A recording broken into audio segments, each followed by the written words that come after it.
شروع اللہ کے پاک اور بابرکت نام سے جو بڑا مہربان نہایت رحم کرنے والا ہے۔ سحری میں کھٹی چیزیں کھانے سے مردانہ کمزوری ہو جاتی ہے۔ سحری اور افطاری میں دودھ اور دہی کی لسی بنا کر پینے سے پورا دن ٹھنڈک محسوس ہوتی ہے۔ دودھ میں انار دانہ اور اسب گھول کا چھلکا ڈال کر پینے سے حمل جلدی ٹھہرتا ہے۔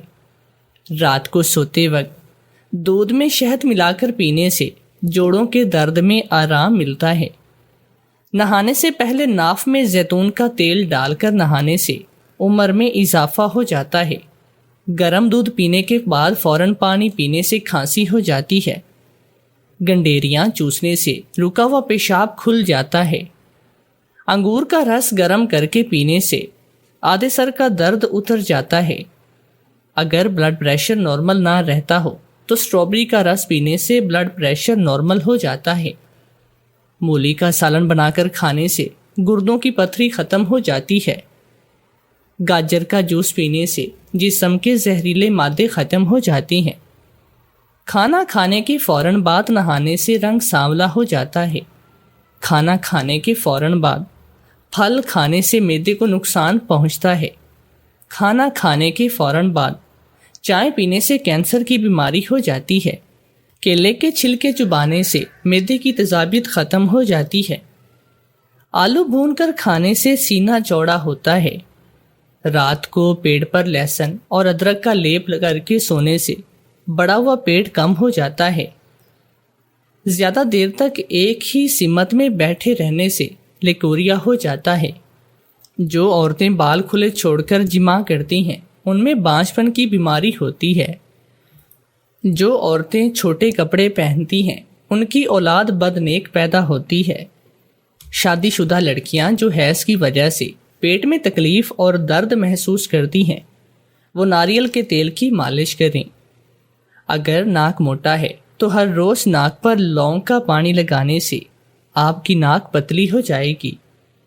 سحری میں جب آپ لوگ کھانا کھا لیں تو بالکل آخر میں ایک چھوٹی الائچی چبا لیں، اس سے پورا دن بدبو نہیں آئے گی۔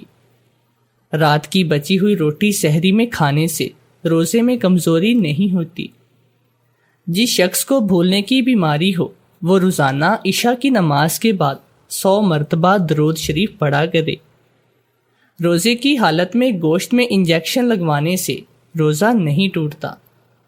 سحری میں نمک اور مرچوں والے کھانے کھانے سے دن بھر پیٹ مروڑ کا مسئلہ رہتا ہے۔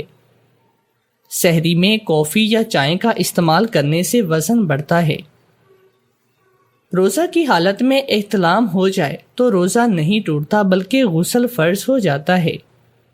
روزے کی حالت میں موسیقی سننا حرام ہے۔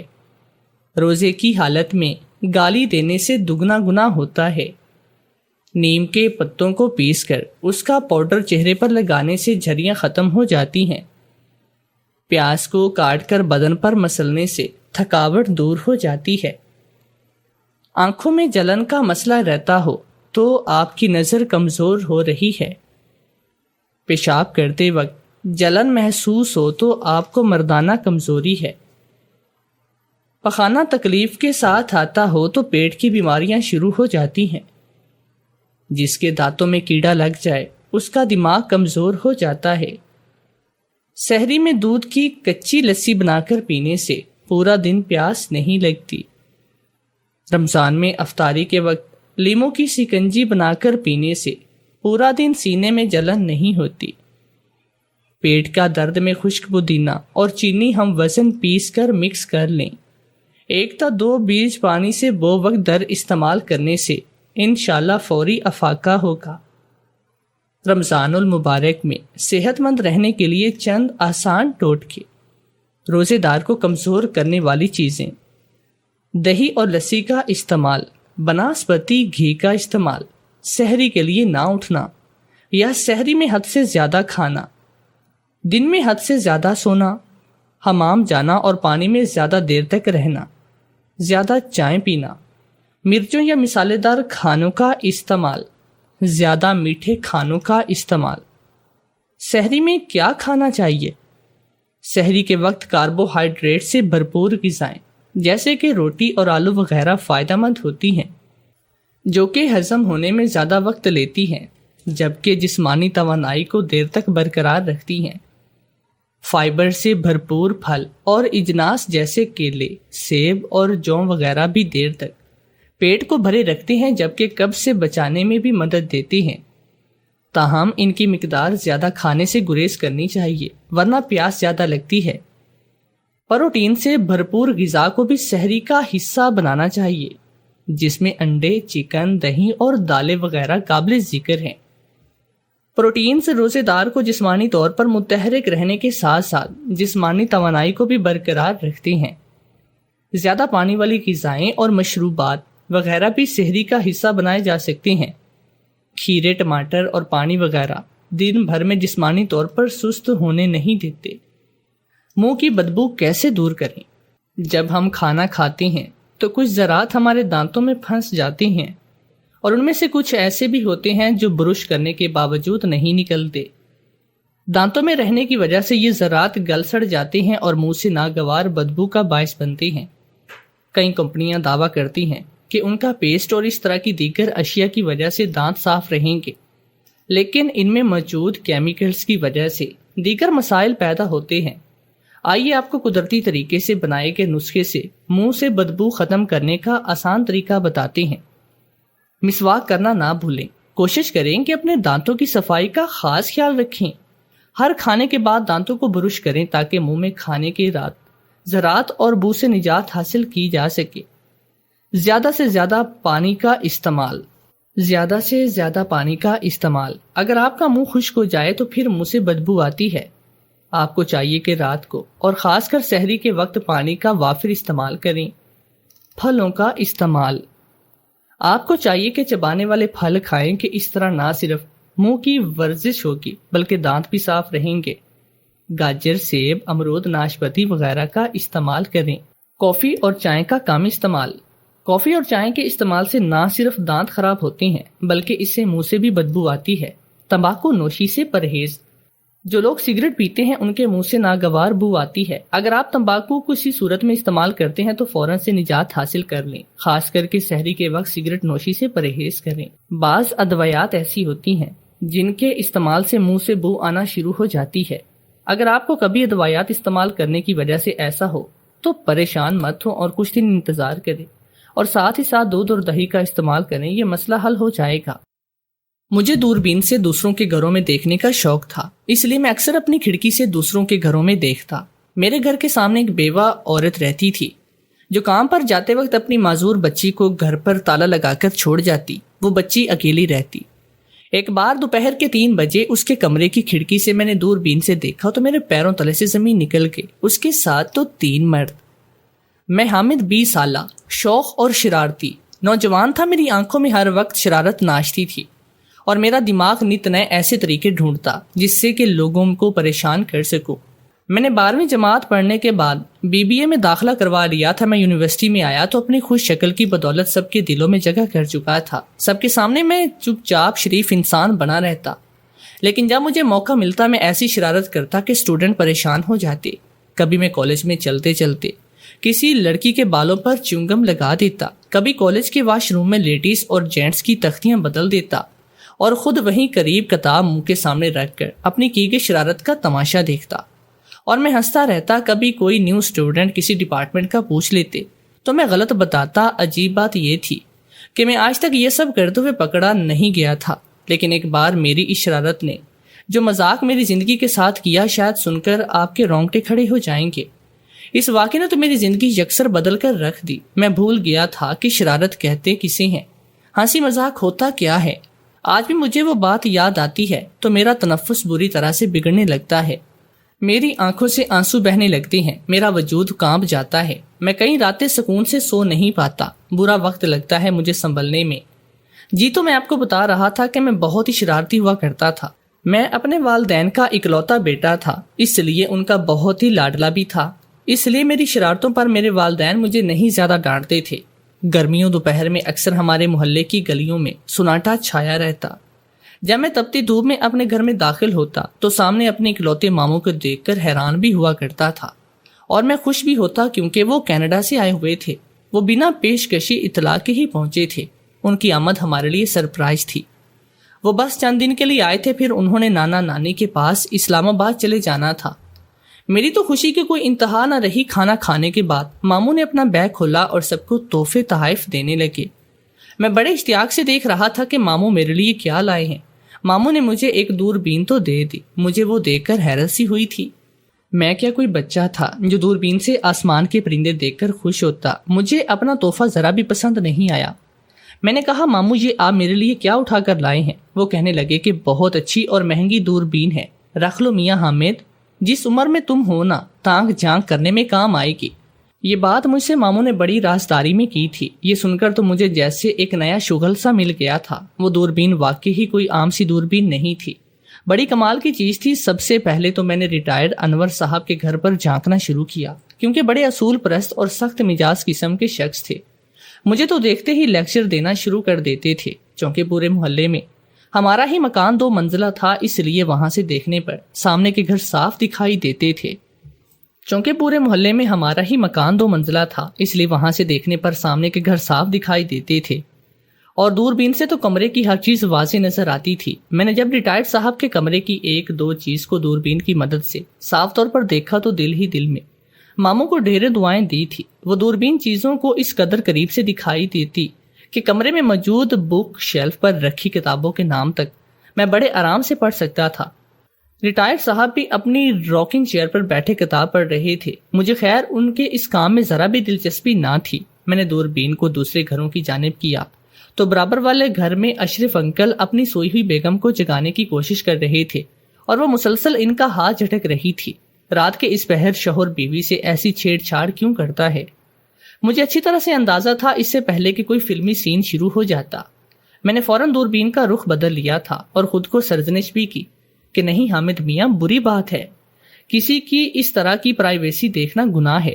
میں نے کیمرہ ایک ایسے گھر کی طرف گھمایا جہاں چند ماہ پہلے ہی ایک بیوہ خاتون آ کر رہنے لگی، جن کی ایک ہی بیٹی تھی۔ وہ بیچاری معذور تھی، لنگڑا کر چلتی تھی۔ وہ 7-8 سالہ بچی شاید پولیو کی مریضہ تھی، چہرے سے بہت پیاری اور معصوم تھی۔ ایک بار ہی میں نے اس بچی کو دیکھا۔ وہ خاتون بھی زیادہ عمر کی نہ تھی، بامشکل 25 سال کی جوان عورت تھی، دیکھنے میں خوبصورت تھی، لیکن مجھے لڑکیوں اور عورتوں میں دلچسپی بہت ہی کم تھی۔ اس کے کمرے میں کھڑکی کے پاس ایک رائٹنگ ٹیبل رکھا ہوا تھا، سوتے وقت بھی اس کا لیمپ جل رہا ہوتا۔ وہ بچی کسی ڈائری میں کچھ لکھ رہی تھی۔ میں نے کیمرے کے بٹن کو دبا کر قریب کیا تو کاغذ پر لکھے ہوئے حرفوں پر فوکس کیا تو جو کچھ وہ لکھ رہی تھی پڑھ کر میرا دل افسردہ ہو گیا۔ وہ اتنی سی بچی کیا کمال کی لکھاری تھی، لفظوں سے اپنے درد کو بیان کرنے کا ایسا ہنر جانتی تھی کہ جنہیں پڑھ کر میں اپنی آنکھوں سے بہتے آنسو کو روک نہیں پایا۔ وہ خط لکھ رہی تھی، جانتے ہیں کس کو؟ اللہ میاں کو۔ خط میں لکھا تھا کہ میرے پیارے اللہ میاں، میں جانتی ہوں کہ آپ اپنے نیک اور اچھے بندوں کو اپنے پاس جلدی بلاتے ہیں۔ میرے ابو بھی آپ کو بہت پیارے لگتے ہیں، اس لیے وہ بھی آپ کے پاس مجھے چھوڑ کر چلے گئے، لیکن آپ کو میرے بارے میں بھی سوچنا چاہیے تھا۔ مجھے اپنے ابو کی بہت یاد آتی ہے، میں روز انہیں یاد کر کے روتی ہوں۔ امی بھی ابو کے جانے کے بعد ہنسنا بھول گئے، وہ مجھے گھر میں بند کر کے کام پر چلی جاتی ہیں۔ مجھے اکیلے گھر میں ڈر لگتا ہے، جب بلیاں زور سے گھراتی ہیں، کتے بھونکتے ہیں تو میں کانپ جاتی ہوں، خود کو کمرے میں بند کر لیتی ہوں اور کمرے کے ایک کونے میں بیٹھ جاتی ہوں۔ مجھے اس وقت ابو کی بہت یاد آتی ہے۔ اللہ میاں، پہلے جب بھی مجھے ڈر لگتا تھا وہ مجھے اپنے سینے سے لگاتے تھے، پھر میرا سارا ڈر ختم ہو جاتا۔ اب مجھے کون سینے سے لگائے گا؟ کون میری پیاری شہزادی کہے گا؟ آپ پولیس میرے ابو کو واپس بھیج دیں، ان سے کہیے کہ ان کی مریم بہادر نہیں ہے، اسے اپنے بابا کے سینے میں چھپ کر ہی سکون ملتا ہے، سارا ڈر بھاگ جاتا ہے۔ یہ لکھ کر اس تحریر پر 2 موٹے موٹے آنسو گرائے تھے۔ آنکھیں میری بھی نم ہو چکی تھی۔ میں نے آج سے پہلے کبھی غور نہیں کیا تھا کہ اس گھر کے مکین کون ہیں اور کیسی زندگی گزار رہے ہیں، یہاں تک کہ میں نے کبھی اس بچی کی ماں کو بھی نہیں غور سے دیکھا تھا۔ اس کی یہ تحریر پڑھ کر مجھے بہت ہی دکھ ہوا تھا، نہ جانے اس کے والد کی موت کس وجہ سے ہوئی تھی، لیکن بات بہت ہی دکھ کی تھی۔ میں نے گہری لمبی سانس لی اور اپنی دوربین ایک سائڈ پر رکھ دی۔ میرا دل اب اداس ہو گیا تھا۔ میں نے اپنے بیڈ پر آ کر لیٹ گیا، اس بچی کے بارے میں سوچنے لگا۔ پھر میں نے سوچا کہ کل یونیورسٹی سے آتے ہوئے بہت سی چاکلیٹ اور ٹافیاں لا کر اس کے گھر پھینک دوں گا، چلو وہ خوش ہو جائے گی۔ آج تک میں نے صرف لوگوں کو پریشان کیا تھا، لیکن اس بچے کی تحریر پڑھ کر میں نے یہ سوچا کہ کیا حرج ہے، کہ میری ذرا سی کوشش کسی کے چہرے کی مسکان بن جائے۔ اگلے روز میں نے ایسا ہی کیا اور چاکلیٹ ٹافیاں خریدی اور ایک خط بھی ایک ڈبے میں ڈالا اور اس ڈبے کے باہر لکھ دیا کہ میری بیٹی مریم کے لیے ہے۔ میں نے وہ ڈبہ اندر پھینک دیا۔ میں واپس اپنے گھر آ گیا، اپنے کپڑے تبدیل کیے اور فٹافٹ سے دوربین لے کر دیکھنے لگا کیا وہ ڈبہ مریم کو ملا ہے اور اس ڈبے کو دیکھ کر اس کے اداس چہرے پر مسکان آئی ہے۔ میں اس بچی کا چہرہ ہنستا مسکراتا دیکھنا چاہتا تھا کیونکہ رات کو میں نے اس کا چہرہ آنسو سے تر دیکھا تھا اور بے چین سا ہو گیا تھا، مگر وہ شاید اپنے کمرے میں نہیں تھی۔ میں کافی دیر دیکھتا رہا لیکن کمرہ خالی تھا اور کمرے کے علاوہ مجھے کچھ بھی نظر نہیں آتا تھا۔ وہ گھر ہمارے گھر سے سامنے تھا لیکن 3-4 گھر چھوڑ کر تھا۔ میری نظر ایک شخص پر پڑی۔ میں اس پر کبھی بھی اتنی توجہ نہیں دیتا تھا۔ اگر وہ شخص کوئی اور راہ گیر ہوتا اور گلی سے گزر جاتا، میں نے اسے باقاعدہ اس بیوہ کے گھر میں جھانکتے ہوئے دیکھا تھا۔ کون تھا وہ شخص؟ اگر ان کا کوئی جاننے والا تھا، یوں جھانکنے کا کیا مقصد تھا؟ وہ سیدھی بیل بجا سکتا تھا۔ اگر وہ کوئی اجنبی تھا تو جھانک کیوں رہا تھا؟ اس شخص نے پہلے محتاط نظروں سے دائیں بائیں دیکھا تھا جیسے یہ جائزہ لے رہا ہو کوئی اسے دیکھ تو نہیں رہا۔ میں ویسے بھی پردے کی آڑ میں کھڑا تھا۔ جب اس نے دیکھا کہ گلی سنسان پڑی ہے تو وہ دروازے کے ہول سے اندر دیکھنے کی کوشش کرنے لگا۔ اسی لمحے انور صاحب گھر سے باہر کسی کام سے نکلے تھے۔ اسے دیکھ کر ایک ہانک لگائی تو وہ شخص بری طرح سے گھبرا گیا۔ وہ ویسے بھی فوجی تھے۔ انہوں نے پوچھا کہ کون ہے جو میاں گھروں میں تانکا جھانکی کر رہے ہو؟ وہ یہ سن کر گھبرا ہی گیا اور وہیں سے پیچھے کی جانب بھاگ گیا۔ کافی دیر انور صاحب وہاں کھڑے اسے دیکھتے رہے تھے۔ جو دوسری گلی میں مڑ چکا تھا نہ جانے کون تھا۔ بہرحال جب میں نے رات کو دوربین سے مریم کے کمرے میں دیکھنا شروع کیا تو وہ میرا ڈبہ اپنی امی کو دکھا رہی تھی۔ پہلی بار میں نے اس کی والدہ کو اتنے قریب سے دیکھا تھا۔ بڑی پیاری سی خاتون تھی، دیکھنے میں کم عمر لگتی تھی، لگتا نہیں تھا کہ ایک بچے کی ماں ہے۔ اس نے وہ ڈبہ پکڑ کر دیکھا، پھر اسے کھولا تو اندر چاکلیٹ ٹافیوں کے علاوہ خط بھی موجود تھا جو کہ میں نے مریم کے والد کی طرف سے لکھا تھا۔ مریم نے خط وہ پڑھا اور کھول کر پڑھنے لگی۔ میں نے اس خط میں لکھا تھا، میں اللہ میاں کے پاس بہت خوش ہوں، لیکن مجھے بس تمہارے آنسو پریشان کرتے ہیں جو تم رات کی تنہائی میں بہاتی ہو۔ جہاں میں ہوں وہاں سے واپسی ممکن نہیں، لیکن میں چاہتا ہوں کہ میری بیٹی ایک بہادر لڑکی بنے اور کسی سے نہ ڈرے۔ یہ کچھ چیزیں بھیج رہا ہوں، انہیں مزے سے کھانا اور خوش رہنا۔ اگر خط تو گویا اس بچی کے چہرے کو کھلتا گلاب کر دیا تھا۔ اس کی والدہ البتہ سوچ میں پڑ گئے، فکر مند بھی لگ رہی تھی۔ اس نے وہ خط پڑھا تو ماتھے پر بل سے پڑ گئے۔ مریم نے ان سے وہ خط پکڑا اور چومنے لگی، سینے سے لگانے لگی۔ اسے چہرے کی بے پناہ خوشی دیکھ کر میرا دل بڑا مطمئن ہوا تھا۔ اس کی والدہ بڑی متفکر تھی۔ آج مریم نے ڈائری میں اللہ میاں کا شکریہ ادا کیا تھا۔ یہ کہا تھا کہ وہ خوب دل لگا کر پڑھے گی اور کسی سے ڈرے گی بھی نہیں۔ اس کا یہ بدلہ رویہ دیکھ کر مجھے خوشی ہوئی۔ اگلے روز میں نے دیکھا کہ وہ یونیفارم پہنے بیساکھی کے سہارے کھڑی تھی۔ چہرے پر بے تحاشا خوشی تھی۔ اس کی والدہ بھی اس کے ساتھ ہی کھڑی تھی۔ مجھے اسے دیکھ کر خوشی ہو رہی تھی۔ میں اپنی بائک پر بیٹھ رہا تھا جب اس کی وین آئی اور اپنی والدہ کی مدد سے وین میں بیٹھ کے میں بھی اپنی یونیورسٹی کی طرف چلا گیا۔ واپسی پر میں مریم کے لیے بہت سی چیزیں لایا تھا اور اسی طرح ایک خط کے ساتھ ایک باکس میں ڈال کر اس کے گھر کے اندر پھینک دی۔ میرے لیے یہ کام کافی دلچسپی کا باعث بن چکا تھا۔ اس کی خوشی کا ایک مسکراتا چہرہ مجھے جیسے کوئی انرجی فراہم کرتا تھا، لیکن جتنی مریم خوش تھی اتنی اس کی خوبصورت سی ماں پریشان۔ ایک بار میں نے اسے فون پر بات کرتے ہوئے دیکھا۔ فون کھڑکی کے پاس ہی تھا۔ میں نے دوربین مریم کو دیکھنے کے لیے اٹھائی تھی، لیکن اس بار وہاں اس کی امی بیٹھی فون پر کسی سے بات کر رہی تھی۔ میں نے سوچا بڑی بات ہے کہ میں ایک خاتون کو یوں دوربین سے دیکھوں، کیونکہ میری دوربین اس کا چہرہ ہی مجھے نظر آ رہا تھا۔ اس سے پہلے کہ میں وہ دوربین ہٹاتا اس عورت کے آنسوؤں نے جیسے ہاتھ کو روکا تھا۔ اس کے چہرے کی اداسی نے مجھے جیسے جکڑ لیا تھا۔ اس کے لبوں کی حرکت سے میں یہ سمجھ پا رہا تھا کہ وہ کسی سے اپنی مجبوری کی بات کر رہی ہے۔ پھر میری توجہ بس اسی کی جانب تھی۔ اس کے ہونٹوں کی حرکات سے مجھے لگ رہا تھا جیسے اس کے پاس اس مہینے کا کرایہ دینے کے لیے پیسے نہیں ہیں۔ میں نے دوربین سائڈ پر رکھ دی اور اپنی الماری کا دروازہ کھولا اور اپنی پاکٹ منی میں سے میں نے بچائے ہوئے پیسے دیکھنے لگا۔ میرے پاس پیسوں کی کمی نہ تھی، نہ تو مجھے خرچیوں کی عادت تھی، اس لیے پیسے یوں ہی میرے دراز میں رکھے رہتے۔ اب میں یہ سوچ رہا تھا کہ یہ پیسے کیسے ان لوگوں تک پہنچا سکتا تھا۔ میں نے وہی طریقہ آزمایا اور ڈبے میں سے پیسے رکھ کر گھر کے اندر پھینک دیے۔ ساتھ ہی میں یہ بھی لکھ دیا کہ مریم یہ امی کو دے دینا، گھر کا کرایہ ہے، یہ سوچے بغیر کہ اس بات کا کہاں نتیجہ نکل سکتا ہے۔ اس بار تو رات جب میں نے دوربین سے دیکھنا شروع کیا تو مریم رو رہی تھی۔ اس کی گال پر چھپی انگلیوں کی چھاپ دیکھ کر تو میرا دل تڑپ سا گیا تھا۔ اس کی والدہ نہ جانے کس بات پر اسے ڈانٹ رہی تھی۔ پھر جب میں نے رائٹنگ ٹیبل کی طرف دیکھا تو میرا بھیجا ہوا ڈبہ موجود تھا اور وہ خط اور پیسے میں نے اس عورت کے ہونٹوں کی جانب دیکھا تو سمجھ گیا کہ مریم سے پوچھ رہی تھی کہ وہ گھر کی باتیں کیسے بتاتی ہے، کون ہے جو اس کی ڈائری پر کی جانے والی باتوں کو سن کر اسے جواب دیتا ہے۔ وہ بار بار یہی کہہ رہی تھی کہ اللہ میاں سے ہی بات کرتی ہے اور اسے اس کے والد ہی خط بھیجتے ہیں۔ وہ 7-8 سالہ بچی بلا کیسے ایسی باتوں کو جان سکتی تھی، لیکن مجھے غصہ اس وقت آیا جب اس کی ماں نے ایک تھپڑ اور مریم کے منہ پر مارا اور اس کی سسکیاں میں کانوں سے سن تو نہیں پا رہا تھا، لیکن میرے دل اس کے آنسو گرتے ہوئے مجھے محسوس ہو رہے تھے۔ مجھے اس کی ماں پر غصہ آنے لگا۔ مریم بہت دیر تک روتی رہی، سسکیاں بھرتی رہی اور اس کی ماں اسے ڈانٹتی رہی۔ میرے لیے وہ رات بڑی بے چینی سے گزری تھی۔ صبح جب میں یونیورسٹی جانے کے لیے نکلا تو مریم کی آنکھیں سوجی ہوئی تھی کر میں بے قراری پر تھا۔ نہ جانے کیوں وہ میرے دل کے اس قدر قریب ہو چکی تھی۔ میں نے پہلی بار اس کی ماں کو غصے سے گھور کر دیکھا۔ وہ مجھے یوں دیکھنے پر کچھ تذبذب سی ہو گئی۔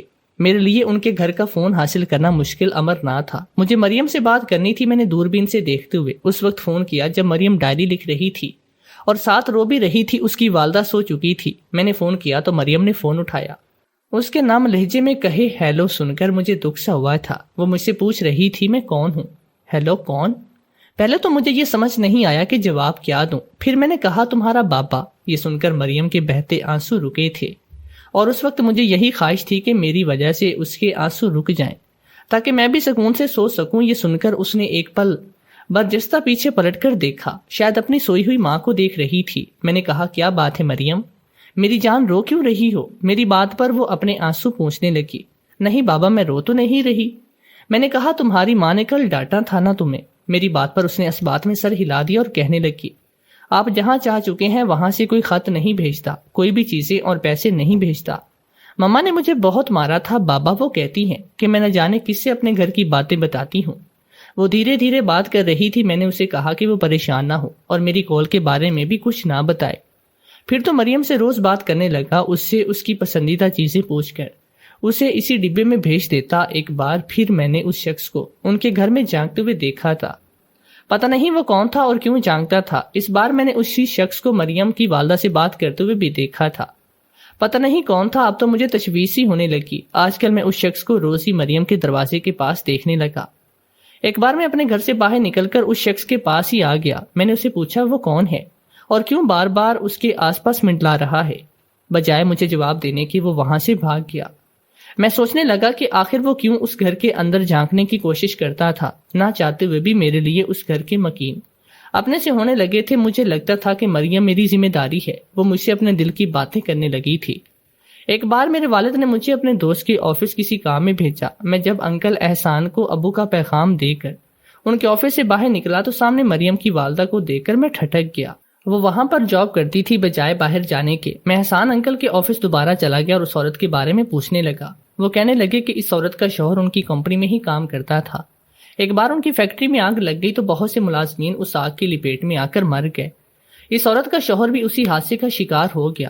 اس کی بیوی پڑھی لکھی تھی، اس لیے انہوں نے شوہر کی جگہ بیوی کو کام پر رکھ لیا، لیکن وہ عورت نہ تو تجربے کار ہے، اس لیے وہ اسے تنخواہ کم دیتے ہیں۔ میں نے کہا کہ آپ کے آفس کی ایک ذمہ دار شخص نے آپ کی خاطر اپنی جان دے دی اور آپ نے اس کی بیوی کی تنخواہ بھی کم کر دی۔ آپ کو اس بات کا احساس ہے کہ وہ اکیلی عورت گھر جیسے چلا رہی ہے۔ میں نے کہا اگر وہ پیسے بڑھا نہیں سکتا تو مجھ سے لے لے، لیکن اسے تنخواہ اچھی دے۔ میری بات سن کر وہ کہنے لگا کہ تم ایسے کیسے جانتے ہو؟ میں نے بتایا کہ ہمارے ہی محلے میں رہتی ہے، اس لیے میں اسے جانتا ہوں۔ وہ کہنے لگے میرے والد سے سن کے اچھے تعلقات تھے، اس لیے میرے کہنے پر اس عورت کی تنخواہ بڑھا رہی ہیں۔ میں نے دل میں سوچا کہ چلو جیسے بھی بڑھا رہی ہیں، تنخواہ تو بڑھ رہی ہے۔ میں جیسے ہی احسان انکل کے آفس سے باہر نکلا وہ عورت وہیں دروازے پر کھڑی تھی، مجھے غور سے دیکھنے لگی، پھر پیچھے ہٹ گئی۔ میں نظریں جھکا کر وہاں سے چلا گیا۔ آج کی دوپہر میں نے کچھ دیکھا، میرے گمان میں بھی نہیں تھا۔ میں نے دوربین سے حسب عادت مریم کو دیکھا، لیکن اس کمرے میں مجھے لگا کہ آج اس کے علاوہ کوئی اور بھی ہے۔ پھر میں نے بیڈ پر مریم کو دیکھا، اس کے ہاتھ پیچھے ہاتھ کر بندھے ہوئے تھے، اس کے منہ پر بھی رومال باندھا ہوا تھا، اس کے آنسو بہ رہے تھے۔ یہ دیکھ کر میرے ہوش اڑ گئے۔ جبکہ میں نے دو مردوں کو مریم کے ساتھ اس کے کمرے میں دیکھا تو میری جان ہی نکل گئی۔ میں نے دوربین وہیں پھینکی اور بھاگتا ہوا ان کے گھر پہنچا۔ میں نے دیوار پھلانگی اور ان کے اندر داخل ہو گیا۔ اس سے پہلے کہ وہ لوگ مریم کو کسی بھی قسم کا نقصان پہنچاتے، میں نے مریم کے کمرے کے پاس جا کر وہ دروازہ دھڑانا شروع کر دیا۔ کچھ ہی دیر میں جب دروازہ کھلا تو میں نے اس شخص کو اندھا دھند مارنا شروع کر دیا۔ وہ وہی شخص تھا جو بار بار اس کے گھر کے اندر جھانکتا۔ اس کے ساتھ ایک اور بھی شخص تھا، میں نے دونوں کو ہی مارا تھا۔ شور کی آواز سن کر بہت سے پڑوسی دروازہ بجانے لگے۔ میں نے مار مار کر دونوں کی حالت بگاڑ دی۔ اس کے بعد میں نے پہلے مریم کے ہاتھ اور منہ کھولا، پھر دروازہ کھول دیا۔ ساری بات پڑوسیوں کو بتائی۔ وہ شخص مالک مکان تھا لیکن اچھے کردار کا نہیں تھا۔ انہیں پولیس پکڑ کر لے گئی۔ وہ عورت بھی بھاگی دوڑی گھر آئی۔ اسے بھی شاید کسی پڑوسی نے خبر کر دی تھی۔ مریم بے تحاشا رو رہی تھی۔ اس کی ماں نے اسے گلے لگایا، خود بھی رونے لگی۔ محلے دار اسے تسلی دینے لگے اور کہنے لگے اگر حامد وقت پر نہ پہنچتا تو آج شاید اپنی بیٹی کو کھو بیٹھتی۔ اس عورت نے میرا شکر ادا کیا۔ مریم مجھے ہی دیکھ رہی تھی، نہ جانے کیوں، لیکن اس روتی ہوئی بچی کو میں نے آگے بڑھ کر اپنے ساتھ گلے لگایا، اس کے آنسو اپنے ہاتھوں سے صاف کیے۔ وہ عورت کہنے لگی کہ اب وہ اس گھر میں نہیں رہ سکتی اور اتنی جلدی اسے کوئی مکان بھی نہیں ملے گا۔ میرے والدین بھی یہ سب دیکھ رہے تھے۔ میری والدہ نے کہا کہ کچھ دن وہ ہمارے گھر رہ لے جب تک سب محلے والے اس کے لیے گھر کا انتظام نہیں کریں گے۔ جب وہ ہمارے گھر آ گئی تب میں نے اپنے والدین سے اس عورت کے ساتھ نکاح کی خواہش ظاہر کی۔ میں نے کہا وہ بے سہارا ہے، کہیں بھی رہے گی، اس کی اور اس کی بیٹی کی عزت کو خطرہ ہی رہے گا، اس لیے میں نہ ان کی بیٹی کو تحفظ دینا چاہتا ہوں۔ میرے والدین نے اس بات پر خوشی کا اظہار کیا۔ وہ عورت بھی مان گئی کیونکہ اسے بھی ایک سہارے کی ضرورت تھی۔ میں نے مریم کو باپ بن کر پیار دیا تھا اور تحفظ بھی۔ پھر اسے یہ بھی بتایا کہ اللہ میاں نے مجھے تمہارے بابا کی جگہ اس لیے بھیج دیا کہ مریم آنسو نہ بہائے اور ہمیشہ خوش رہے۔ مریم کی ٹانگ کا علاج بھی ہو رہا تھا۔ ڈاکٹر پر امید تھے کہ وہ چلنے لگے گی، لیکن آج بھی جب یہ سوچتا ہوں کہ اگر میں وقت پر نہ پہنچتا تو مریم کے ساتھ، یہ سوچ مجھے بے چین کر دیتی۔ نہ جانے لوگ بیوہ کو اپنانے اور سہارا دینے کی بجائے اسے مفت کا مال سمجھ کر برباد ہی کیوں کرنا چاہتے ہیں۔ میں بے سہارا دے کر عورت کو ہوس کا نشانہ ہی کیوں بناتے ہیں، چاہے وہ بیوہ عورت ہو یا پھر کوئی معذور بچی ہو۔